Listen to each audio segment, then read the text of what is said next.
Guys, ayan yung aso na makulit. Ito pala ay tatanggalin. Ako rin pala maglilinis pagka medyo sumobra ang oras ko. Alam nila na maaga mapapahinga. Ayan, pinagdadamo ako rito, busy.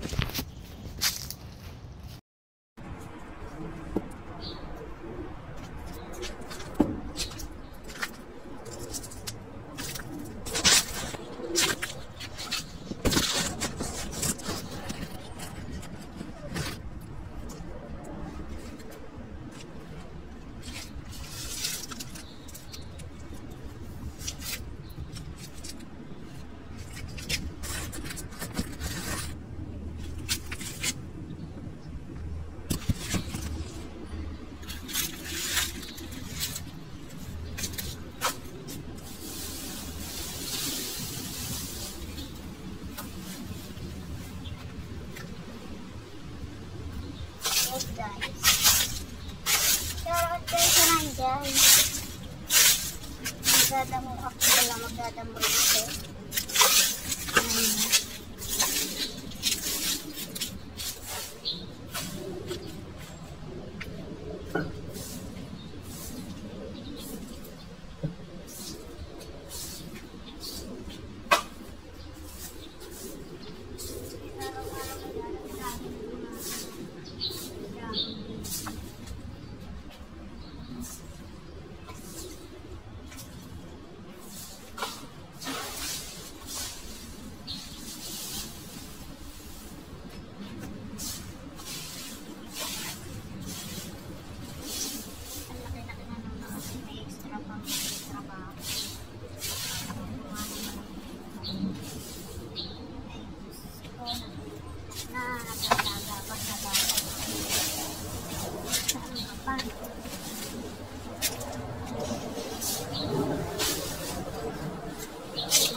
Ayan.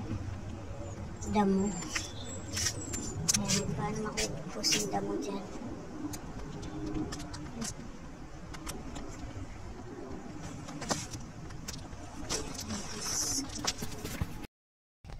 Ayan guys, yung makulit na tuta ko.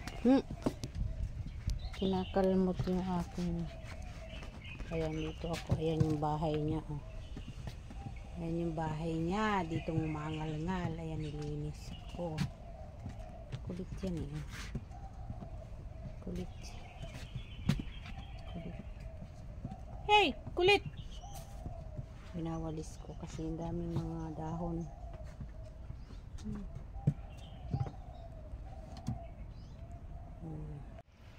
Ala, ayan na naman yung mga dahon. Bumagyo kagabi na nun. Lakas ng hangin. Grabe yung mga walisin, no? Wawalisin talaga yan. Hindi po pwedeng. Hindi po pwedeng hindi. Ayan guys. Ayan guys. Dapat mag-holiday ako. Abay, may text ang amo ko. Balik daw sila, umalis na nga kahapon. Paggising ko, namulatan ko message ni amo. Sayang. Pabalik sila. Pumunta sila sa probinsya nila. Balik din agad. Sus Mariosip. Sayang yung 1 week sana. Di bali, meron pa namang pagkakataon para mag-holiday kasi magsa-summer na. Grabe ang walisin guys.